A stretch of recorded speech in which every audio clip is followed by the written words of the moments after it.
Hola, es un placer tenerte aquí. Antes de comenzar, suscríbete al canal y dale like al vídeo. La iglesia estaba decorada con flores blancas y cintas doradas, pero a pesar de la apariencia festiva, el ambiente tenía un aire extraño. Los invitados comentaban en voz baja lo feliz que parecía Javier al casarse de nuevo, mientras yo intentaba sonreír para no mostrar los nervios.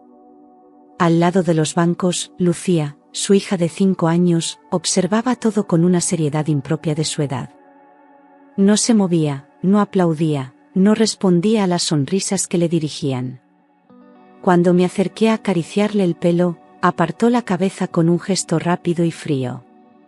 Aquella reacción me dejó un nudo en la garganta, pero traté de convencerme de que era normal. Al fin y al cabo, yo acababa de convertirme en su madrastra. Después de la ceremonia, cuando todos levantaron las copas para brindar por los novios, noté que la niña no probaba bocado. El camarero le sirvió un pequeño plato de croquetas y tortilla, pero ella simplemente los empujó con el tenedor. Javier, con un gesto distraído, le dijo que comiera, pero ella bajó la mirada y murmuró un casi inaudible «no quiero». Intenté acercarle una rodaja de pan, con paciencia, pero sus ojitos se llenaron de lágrimas contenidas. Algunos familiares se dieron cuenta y fingieron no mirar, quizá para evitar un momento incómodo. Aquello me incomodó profundamente, aunque procuré disimularlo para no arruinar el banquete. La tensión se hizo más evidente al llegar el momento de la tarta nupcial. Todos aplaudían, gritaban que se besen y hacían fotos, pero Lucía seguía rígida, sin probar ni una cucharada. Una invitada me susurró al oído que probablemente estaba celosa, que tardaría en aceptar la nueva situación. Intenté creerlo, pero mi intuición me decía que había algo más. Su carita parecía pedir auxilio, y sus labios apretados escondían un secreto. Javier, en cambio, se mostraba despreocupado, convencido de que todo era una cuestión de tiempo. Mientras tanto, yo sentía que, bajo aquella fachada de celebración, algo oscuro se estaba gestando. Javier insistía en que no debía preocuparme por el rechazo de Lucía a la comida. Con voz tranquila, me decía que era normal en los niños cuando atravesaban cambios importantes. Aseguraba que en poco tiempo se adaptaría, que solo necesitaba espacio y paciencia. Yo le recordaba que no era normal que una niña de 5 años rechazara incluso sus dulces favoritos, pero él sonreía condescendiente. Me pedía que no dramatizara, que no confundiera mi papel de nueva esposa con el de madre. Esa actitud me dejaba inquieta, como si mis temores fueran exageraciones sin fundamento. Sin embargo, dentro de mí la alarma seguía sonando con fuerza. En las noches, cuando hablábamos a solas, él atribuía el comportamiento de la niña a celos. Decía que Lucía se resistía a aceptar que ya no era la única mujer de su vida. Esa explicación me parecía demasiado simple, casi cómoda. Le pregunté si antes de la boda la niña había mostrado rechazo a los alimentos, pero se limitó a encogerse de hombros. Sus respuestas evasivas encendían aún más mis sospechas. Yo observaba a Lucía cada día, viendo cómo se debilitaba poco a poco. Javier, en cambio, seguía defendiendo su teoría de la adaptación. Yo empezaba a sentirme sola en una batalla que apenas comenzaba. Cada almuerzo en casa se transformaba en un momento tenso, cargado de un silencio incómodo que podía cortarse con un cuchillo. Yo servía platos con esmero, intentando que fuesen atractivos para una niña de su edad. Sin embargo, Lucía se limitaba a mover el tenedor sin llevarse nada a la boca. Su respiración se agitaba cada vez que yo le pedía que probara un poco, y sus ojos se llenaban de lágrimas contenidas. Javier, al ver la escena, soltaba un suspiro y decía que no la presionara. Yo me sentía atrapada entre el deber de cuidarla y el muro de indiferencia de mi marido. La frustración crecía dentro de mí como un fuego imposible de apagar. Una tarde, durante la merienda, la situación alcanzó un límite insoportable. Le preparé un vaso de leche con galletas, pero Lucía apenas lo olió y lo apartó con brusquedad. Me quedé mirándola, preguntándome qué podía causar un rechazo tan firme. Ella bajó la cabeza y susurró algo que no logré entender. Antes de que pudiera insistir, Javier intervino diciendo que era mejor dejarla tranquila. Me mordí los labios para no discutir delante de la niña. Sin embargo, en mi interior empezaba a gestarse la certeza de que aquella negativa escondía una verdad peligrosa. No era un simple capricho infantil, había algo más profundo que nos estábamos negando a ver. La escena se repetía casi a diario, con una frase que me atravesaba el corazón como un cuchillo. Lucía, con la voz temblorosa y los ojos brillantes, me decía: «Perdóname, mamá, no tengo hambre». Aquellas palabras, pronunciadas con una tristeza imposible de fingir, me desgarraban por dentro. ¿Por qué pedía perdón? ¿Qué culpa podía sentir una niña tan pequeña? Intentaba abrazarla, reconfortarla, pero ella se quedaba rígida, sin corresponder al gesto. Era como si temiera algo invisible que yo todavía no lograba descifrar. Cada vez que la escuchaba, me invadía una mezcla de ternura y angustia, incapaz de comprender la raíz de aquel sufrimiento. En las noches, mientras Javier dormía, me quedaba pensando en esa frase repetida como un eco interminable. «Perdóname, mamá», ¿por qué necesitaba disculparse? Yo repasaba cada momento, buscando pistas, tratando de recordar si alguien le había dicho algo que le hiciera sentir culpable. Incluso llegué a preguntarle en voz baja, esperando que se abriera, pero ella cerraba los labios con fuerza. La impotencia me consumía poco a poco, y al mismo tiempo crecía mi determinación de descubrir la verdad. Sentía que el destino me había puesto a aquella niña en las manos para protegerla. No podía permitir que se hundiera en un silencio que gritaba más que cualquier palabra. Javier estaba convencido de que mi preocupación no tenía sentido.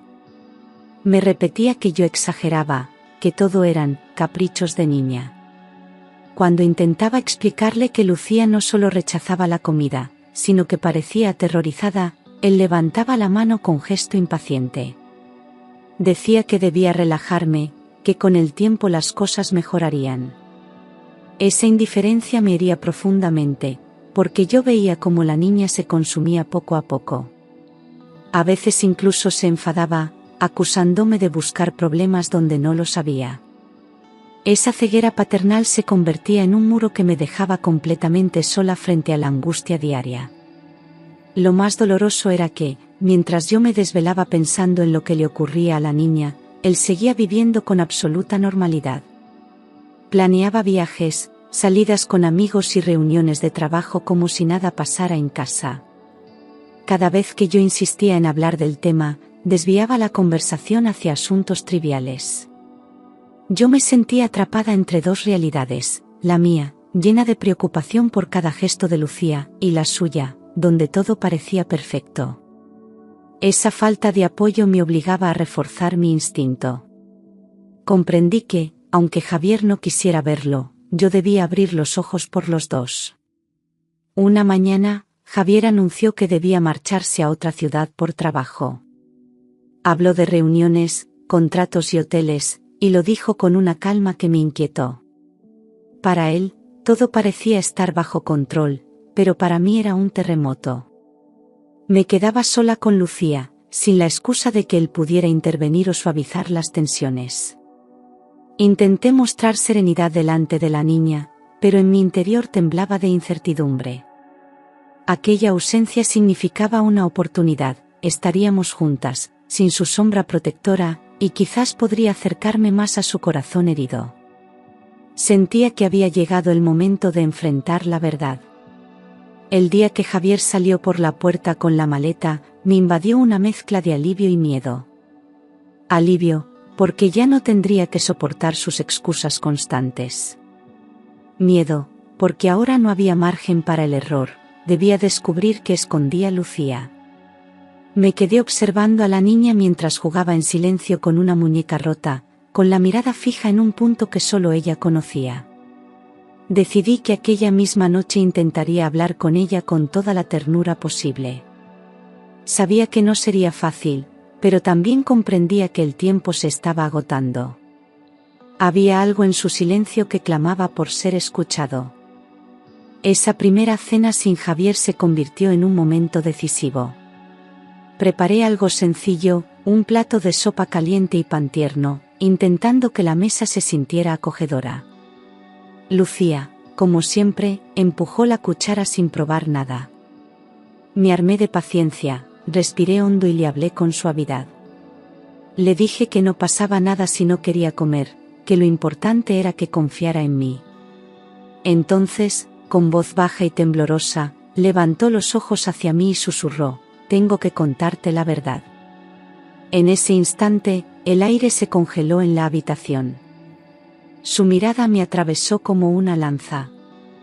Me incliné hacia ella, temiendo escuchar algo que pudiera destrozarme.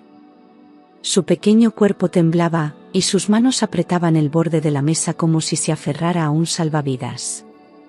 Repetía esas palabras: «Tengo que contarte la verdad», como si reunir el valor le costara la vida. Intenté no presionarla, pero cada segundo se volvía eterno. Notaba cómo el corazón me golpeaba con fuerza en el pecho, presintiendo que aquello cambiaría nuestras vidas para siempre. Con lágrimas a punto de brotar, ella se inclinó un poco más hacia mí, y en su susurro reconocí no solo miedo, sino también un ruego desesperado de protección. Lucía tardó unos segundos en encontrar las palabras, como si cada sílaba pesara demasiado en su boca. Finalmente, con lágrimas resbalando por sus mejillas, confesó que su abuela paterna le obligaba a tomar unos jarabes que le dejaban cansada y con dolor de estómago. Contó que siempre que iba a visitarla, ella vertía unas gotas en su bebida, asegurándole que era para que durmiera mejor. Su voz se quebraba mientras relataba cómo, después de beberlos, se sentía débil, mareada y sin apetito. Yo me quedé paralizada, intentando procesar cada palabra, pero el corazón me gritaba que no estaba inventando nada. La angustia en sus ojos era demasiado real para ser fingida. Me acerqué y la abracé con fuerza, sintiendo cómo su pequeño cuerpo seguía temblando. Le pregunté si había contado aquello a su padre, pero ella negó con la cabeza, diciendo que nadie le creería. Su inocencia rota me desgarró por dentro, porque comprendí que había estado soportando aquel tormento en silencio.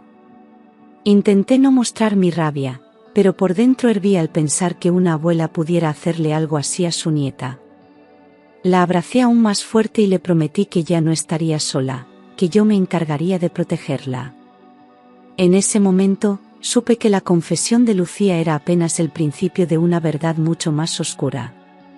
Después de soltar aquel secreto, Lucía se tapó la boca con las manitas, como si temiera haber dicho algo prohibido. Me susurró que su abuela siempre la amenazaba, diciéndole que si hablaba, nadie la querría y acabaría sola. Aquellas palabras me helaron la sangre. Una niña de 5 años cargaba con un miedo tan profundo que la había llevado al silencio absoluto. Sus ojitos verdes se clavaban en mí con un ruego desesperado, buscando una seguridad que su propio padre no le daba. Yo acaricié su cabello, intentando transmitirle calma, pero por dentro sentía un grito ahogado de rabia. ¿Cómo podía alguien tan cercano convertir el amor en terror? Lucía explicó que las amenazas no eran solo palabras, sino que su abuela la miraba con dureza, como si fuera capaz de cumplirlas. Me dijo que a veces soñaba con esa mirada y se despertaba llorando, sin poder dormir de nuevo. Era evidente que la niña estaba atrapada en un círculo de miedo que la consumía. Yo la escuchaba con el alma desgarrada, convencida de que tenía que actuar rápido. No podía permitir que ese terror siguiera marcando su infancia. Aunque sentía un vértigo enorme ante lo que significaba enfrentar a la madre de Javier, comprendí que el silencio ya no era una opción. En cuanto logré tranquilizar un poco a Lucía, me levanté con decisión y marqué el número de la policía. Mis manos temblaban, pero mi voz sonó firme al explicar la situación. Una menor estaba siendo forzada a ingerir sustancias desconocidas. El agente que me atendió me pidió calma y detalles, asegurándome que enviarían ayuda de inmediato. Sentí un alivio momentáneo, como si al hablar ya hubiera dado el primer paso para romper el infierno en el que vivíamos. Mientras tanto, Lucía me miraba con ojos grandes, sin entender del todo qué ocurría, pero confiando en que yo sabía lo que hacía. Su confianza me dio la fuerza que necesitaba. Los minutos hasta que llegaron parecieron horas interminables. Yo intentaba distraer a la niña contándole un cuento, aunque mi voz se quebraba cada cierto tiempo. Cuando finalmente escuché el timbre y vi a los agentes en la puerta, una mezcla de miedo y esperanza me recorrió el cuerpo. Les abrí apresuradamente y relaté todo lo que Lucía me había confesado. Ellos escucharon con seriedad y me recomendaron llevarla de inmediato a un hospital para un examen médico. Acaricié la mano de la niña y asentí. Sabía que ese sería el siguiente paso, aunque también intuía que lo que estaba a punto de descubrir podía ser aún más devastador. Los agentes, después de escuchar mi relato, insistieron en que lo primero era asegurar el bienestar de Lucía. Me aconsejaron llevarla de inmediato al hospital para que un médico comprobara si había sustancias en su organismo. La niña se aferraba a mi mano con fuerza, asustada por los uniformes y el ambiente de urgencia, pero yo la tranquilizaba con palabras suaves. Subimos a la ambulancia entre luces y sirenas, mientras mi corazón latía con un miedo indescriptible. Cada segundo me parecía eterno, como si el destino estuviera a punto de revelarse. En mi interior, rogaba que todo lo contado por Lucía no se confirmara. Pero una voz interna me decía que estaba en lo cierto. Al llegar al hospital, un equipo de pediatras nos recibió sin demora. Explicaron que realizarían un análisis toxicológico completo, incluyendo sangre y orina, para detectar cualquier sustancia anómala. Yo firmé los papeles casi sin leerlos, deseando solo que empezaran cuanto antes. Mientras Lucía era llevada a la sala de exámenes, me quedé en el pasillo, con las piernas temblando y el alma en vilo. Observaba cada puerta que se cerraba con la sensación de que tras ellas se encontraba la respuesta a tantas preguntas. El reloj avanzaba lentamente, y yo me sentía atrapada en una espera insoportable. Sabía que aquellas pruebas podían cambiarlo todo para siempre. Pasadas unas horas, un médico salió con un sobre en la mano y el rostro serio. Al mirarme, comprendí que lo que iba a decir no era nada bueno.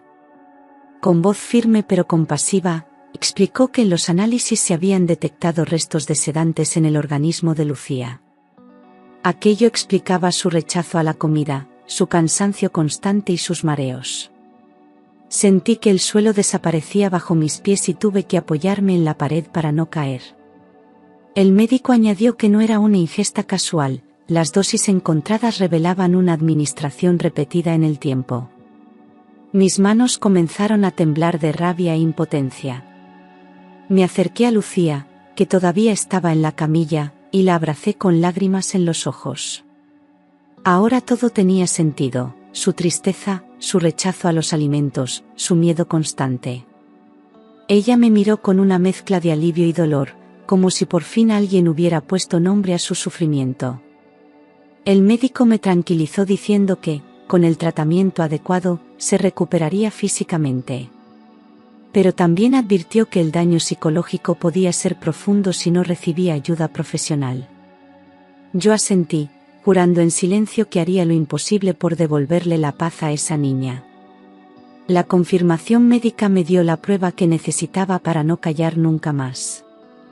Tras conocer los resultados, la policía fue informada de inmediato.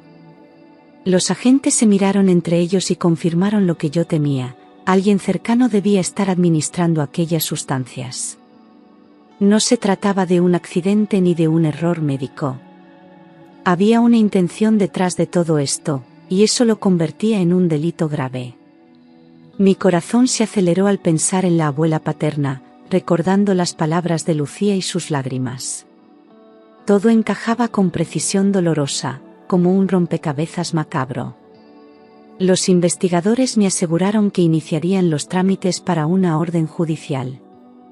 El proceso acababa de empezar, y yo sabía que no habría marcha atrás. Mientras escuchaba a los agentes, Sentí una mezcla de miedo y determinación. Por un lado, me aterraba la idea de enfrentarme a la madre de Javier y a todo lo que aquello implicaba. Por otro, me daba fuerza saber que la justicia empezaba a moverse.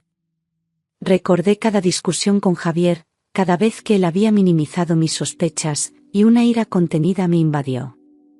No era solo una cuestión de proteger a Lucía, era también un grito contra la indiferencia. Tenía pruebas, tenía a la policía de mi lado, y tenía la verdad en los ojos de la niña. A partir de ese momento, todo sería una lucha abierta. Lucía fue acompañada a una sala especial del hospital, donde psicólogos infantiles estaban preparados para hablar con ella. Con dibujos y muñecos, intentaron que se sintiera segura y pudiera contar lo que llevaba tanto tiempo guardado. La niña, después de unos minutos de silencio, confesó que su abuela le ponía gotas en el zumo y en la leche. Explicó que al beberlas se sentía muy cansada y a veces no recordaba lo que pasaba después. Los profesionales escuchaban atentos, tomando nota de cada detalle mientras ella hablaba con voz entrecortada. Yo observaba desde un rincón, conteniendo las lágrimas y jurando no interrumpir. Cada palabra confirmaba que no había exagerado mis temores.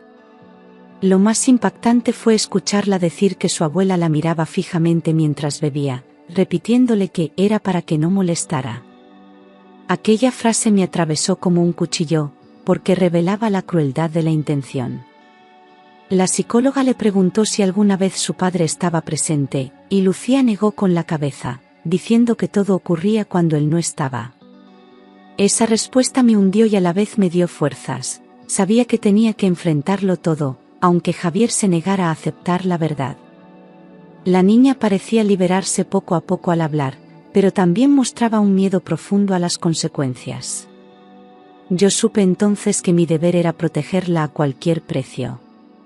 Cuando terminó la sesión, me permitieron entrar para abrazarla. Lucía me miró con los ojos llenos de lágrimas y susurró: «Sabía que tú me creerías». Aquella frase quedó grabada en mi corazón como un juramento. Sentí un dolor indescriptible al pensar en todo lo que había soportado en silencio, creyendo que nadie la escucharía. La abracé con fuerza, asegurándole que nunca más estaría sola. Los psicólogos me recomendaron mantener la calma y no enfrentar aún directamente a la familia, para no ponerla en más peligro. Pero yo ya estaba llena de rabia contenida, deseando gritarle al mundo lo que esa mujer había hecho. Esa noche no pude dormir. Recordaba cada momento desde la boda, las negativas a comer, los susurros de perdón, las miradas tristes. Todo cobraba sentido ahora, y la culpa me consumía por no haberlo descubierto antes. Pensaba en Javier, en cómo había cerrado los ojos a las señales más evidentes. ¿Cómo reaccionaría al escuchar la verdad? ¿Sería capaz de aceptarla o seguiría defendiendo a su madre? Mi mente giraba sin descanso, atrapada entre la desesperación y la necesidad de justicia. En silencio, acariciaba el cabello de Lucía, que dormía a mi lado, jurando que nunca más permitiría que alguien le hiciera daño. Cuando Javier regresó de su viaje y le conté lo ocurrido, su reacción fue un mazazo inesperado. En lugar de escucharme, me acusó de querer separarle de su madre. Decía que todo eran inventos míos para ganarme la confianza de Lucía y manipularla en su contra. Sus palabras fueron como bofetadas, porque yo esperaba al menos un gesto de duda, un mínimo de protección hacia su hija. Le mostré los informes médicos, pero los miró con desprecio, alegando que los análisis podían estar equivocados. Me sentí impotente ante su ceguera, como si prefiriera vivir en una mentira antes que aceptar la verdad. La discusión se prolongó durante horas, con gritos y lágrimas que llenaban la casa de dolor. Yo insistía en que no se trataba de un capricho ni de una imaginación infantil, sino de pruebas claras y contundentes. Él, sin embargo, repetía que su madre jamás sería capaz de algo así. Esa negación me rompía por dentro, porque me obligaba a enfrentar sola una lucha que debería haber sido compartida. Al final, me di cuenta de que no podía esperar nada de Javier. Tenía que seguir adelante con la investigación, aunque eso significara enfrentarme no solo a su madre, sino también a él. La policía, tras recibir los informes médicos y la declaración de Lucía, solicitó al juez una orden de registro para la casa de la abuela paterna. Los agentes me aseguraron que había indicios suficientes de un delito de malos tratos y administración de sustancias a una menor. Yo escuchaba con el corazón encogido, consciente de que aquello no tenía marcha atrás. Javier, en cambio, seguía negándose a aceptar la realidad, murmurando que todo era un montaje. Su ceguera me dolía, pero al mismo tiempo me daba más fuerza para continuar. No podía permitir que la incredulidad de un padre destruyera la vida de su hija. La verdad, tarde o temprano, saldría a la luz. El día que los agentes salieron hacia la casa de la abuela, la tensión era insoportable. Me quedé esperando noticias, sentada en la sala con Lucía entre mis brazos, intentando transmitirle seguridad. Cada minuto parecía eterno, como si el tiempo se hubiera detenido.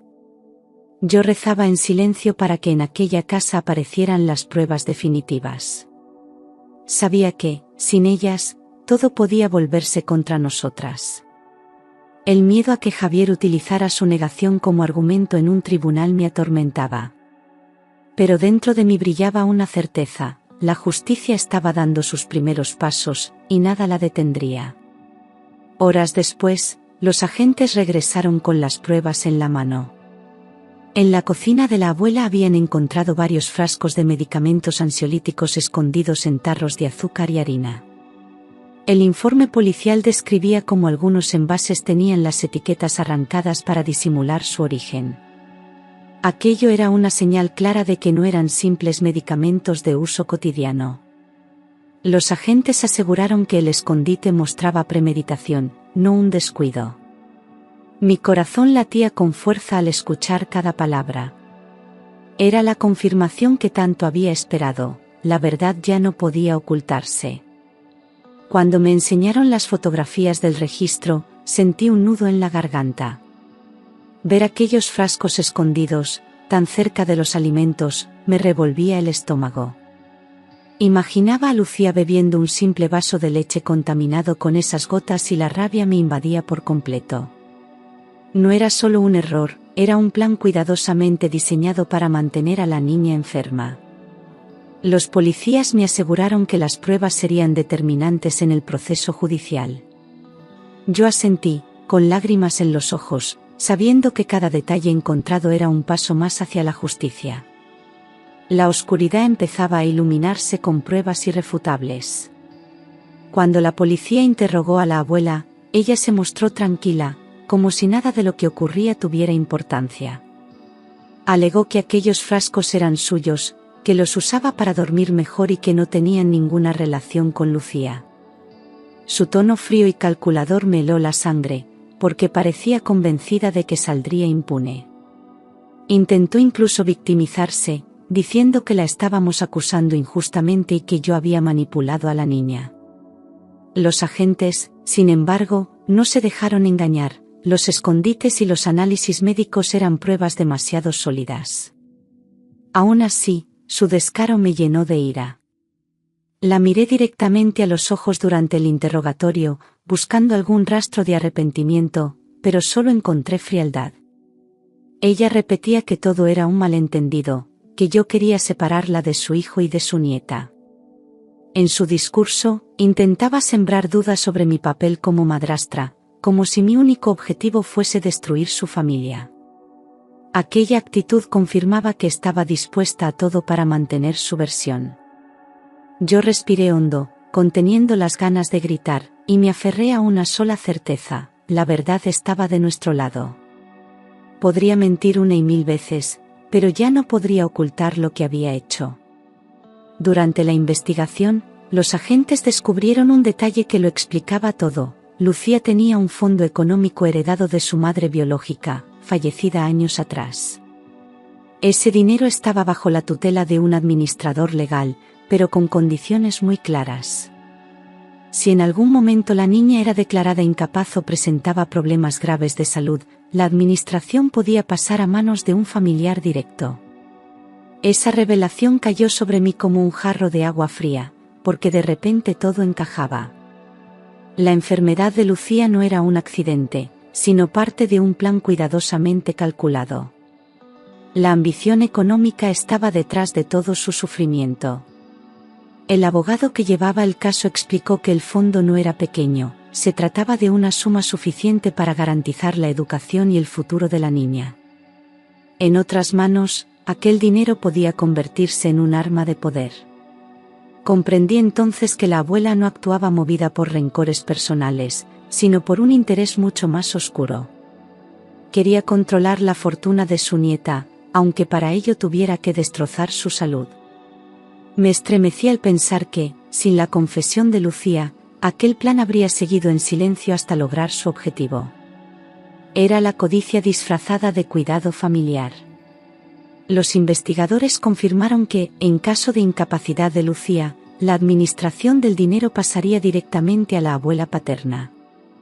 Ese detalle lo cambiaba todo, no era solo una sospecha, era un motivo claro para actuar contra la niña. Yo escuchaba con el corazón encogido mientras repasaban los documentos legales, sintiendo que cada palabra clavaba un puñal en mi pecho. La avaricia había convertido a una abuela en verdugo, y a una niña inocente en víctima de un plan cruel. La policía aseguró que aquella información reforzaba la acusación y complicaba la defensa de la mujer. Ya no era solo un caso médico, sino un delito con móvil económico. Lucía, demasiado pequeña para comprender la magnitud de todo aquello, solo me pedía que no la dejara sola. Cada vez que me abrazaba, yo sentía el peso de una responsabilidad inmensa, protegerla no solo del veneno físico, sino también del veneno de la codicia. Miraba a Javier buscando algún gesto de apoyo, pero él seguía aferrado a su negación, cegado por el amor a su madre. Esa indiferencia me hería profundamente, aunque también me daba más fuerza para seguir luchando. Si él no era capaz de defender a su hija, yo lo haría con todas mis fuerzas. Ya no había vuelta atrás. La conclusión de los investigadores fue demoledora. La estrategia de la abuela consistía en mantener a Lucía débil y dependiente, asegurando así que tarde o temprano sería declarada incapaz. No era un acto impulsivo ni un error, sino un plan fríamente calculado. Yo escuchaba todo con una mezcla de rabia y espanto, preguntándome cómo podía alguien llevar la ambición hasta ese extremo. La idea de ver a Lucía reducida a una sombra de sí misma solo para beneficiar a otra persona me revolvía el alma. Era el retrato más cruel de la traición familiar. Cuando lo pensé detenidamente, me di cuenta de que cada detalle tenía sentido, los jarabes escondidos, las amenazas, las excusas de Javier. Todo estaba tejido con precisión, como una telaraña que atrapaba a la niña poco a poco. Aquella revelación me confirmó que no se trataba solo de protegerla, sino de desmantelar un plan perverso. La policía me garantizó que con las pruebas reunidas se podía proceder a la acusación formal. Yo, mientras tanto, me juré que haría todo lo posible para que Lucía recuperara su vida y su libertad. Nadie más volvería a decidir su destino. Cuando los investigadores presentaron las pruebas, Javier se quedó en silencio, incapaz de articular palabra. Durante días había defendido a su madre con uñas y dientes, negándose a aceptar cualquier señal. Pero frente a los documentos legales, los frascos encontrados y la confesión de Lucía, su rostro se desmoronó. Vi cómo sus hombros se encogían, como si el peso de la verdad le cayera de golpe. Intentó justificarla, diciendo que quizás lo había hecho por torpeza, pero su voz ya no tenía convicción. Era evidente que por primera vez veía lo que se había negado a admitir. Su mundo de lealtades mal colocadas se derrumbaba frente a sus ojos. Esa noche, Javier me buscó con lágrimas en los ojos y la voz rota. Admitió que se sentía traicionado, no solo por su madre, sino también por sí mismo, por haber ignorado las señales. Me pidió perdón entre sollozos, arrodillándose frente a mí como si necesitara redención. Yo lo miré con una mezcla de compasión y rabia, porque su arrepentimiento llegaba demasiado tarde. Lucía había sufrido semanas de miedo y enfermedad mientras él se mantenía ciego. Aún así, comprendí que su dolor era real, aunque no borraba el daño causado. Aquella noche quedó marcada como el momento en que Javier entendió que su madre no era la mujer que creía. La policía actuó con rapidez y la abuela fue detenida en su propia casa. Los vecinos observaron desde las ventanas cómo se la llevaban esposada, murmurando entre ellos con incredulidad. Ella mantenía el rostro altivo, repitiendo que todo era un error y que demostraría su inocencia. Sin embargo, los agentes tenían pruebas suficientes para imputarla por malos tratos y administración de sustancias a una menor. Yo, al enterarme, sentí una mezcla de alivio y angustia. Se abría un camino hacia la justicia, pero también sabía que aquel proceso sería doloroso para todos. Lucía, al escuchar la noticia, se escondió entre mis brazos con un suspiro de alivio. El juez ordenó prisión preventiva mientras se desarrollaba el juicio, considerando la gravedad de los hechos. Esa decisión me dio un respiro, aunque también trajo consigo nuevas tensiones familiares. Algunos parientes de Javier me acusaban de haber destruido a la familia, ignorando que yo solo había protegido a la niña. Soporté críticas, miradas de desprecio y comentarios hirientes, pero me mantuve firme. No buscaba venganza, buscaba justicia para Lucía. Ver a aquella mujer tras las rejas no me producía satisfacción, sino una tristeza amarga. Era la prueba de que, en ocasiones, la sangre no garantiza el amor ni el cuidado. El juez, tras escuchar el testimonio de los psicólogos y revisar las pruebas, dictó una orden inmediata de alejamiento. La abuela no podría acercarse a Lucía bajo ninguna circunstancia. Esa resolución me dio un respiro de paz, aunque sabía que la herida emocional no sanaría de un día para otro.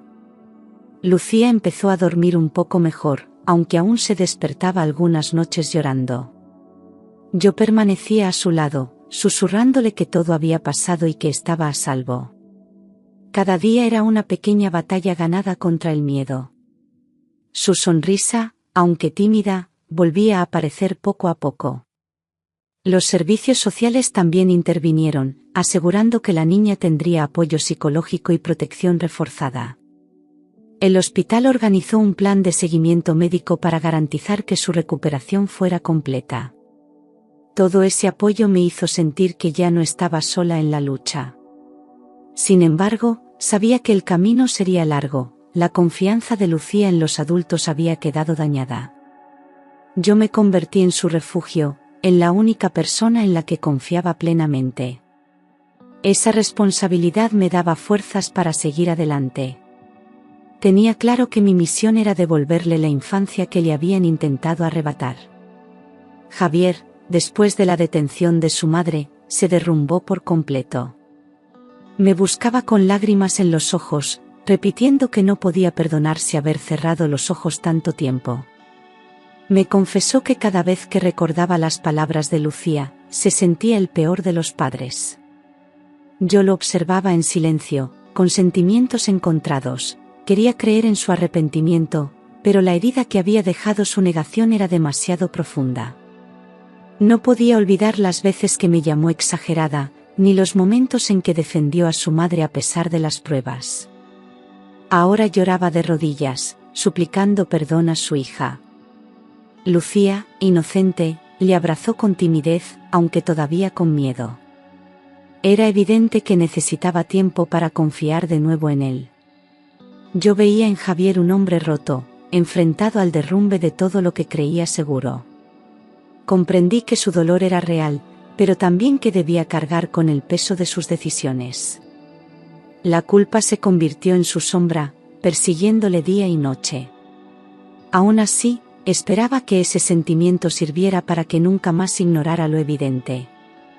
Por primera vez en mucho tiempo, lo vi dispuesto a luchar, aunque fuera tarde. Era un inicio, pero no borraba lo pasado. Los psicólogos recomendaron que Lucía iniciara un proceso terapéutico inmediato. Explicaron que las secuelas emocionales de las amenazas y del miedo podían durar años si no recibía apoyo adecuado. Yo acepté sin dudar, dispuesta a acompañarla en cada sesión. La niña comenzó a hablar poco a poco, dibujando lo que sentía y soltando lágrimas que había guardado demasiado tiempo. Cada palabra que compartía en terapia era un paso hacia la libertad. Los especialistas me insistieron en la importancia de la paciencia. La recuperación sería lenta, pero posible. Yo lo entendí y me comprometí a ser su mayor apoyo. Ver a Lucía sonreír tímidamente después de una sesión fue uno de los momentos más reconfortantes de mi vida. Aunque sus ojos todavía reflejaban dolor, también se encendía una chispa de esperanza. Javier decidió acompañarnos algunas veces, intentando reconstruir el vínculo perdido con su hija. Yo sabía que sería un camino largo y difícil, lleno de altibajos, pero cada gesto de confianza de Lucía era una victoria. Ella aprendía que podía hablar sin miedo, que su voz tenía valor. Y yo aprendía que la fuerza de una madre, aunque no de sangre, puede convertirse en el mayor refugio para un niño. Con el tiempo, nuestra casa comenzó a recuperar la calma. Las noches dejaron de estar marcadas por los sollozos y poco a poco volvieron las risas a la mesa. Lucía, aunque aún reservada, empezó a confiar más en mí, buscándome siempre que tenía miedo. Me convertí en su pilar, en la persona en la que sabía que podía apoyarse sin ser juzgada. Javier, aún atormentado por la culpa, trataba de enmendar sus errores mostrando más presencia. La familia ya no era perfecta, pero se estaba reconstruyendo sobre bases más sinceras. El dolor nos había cambiado, pero también nos había unido.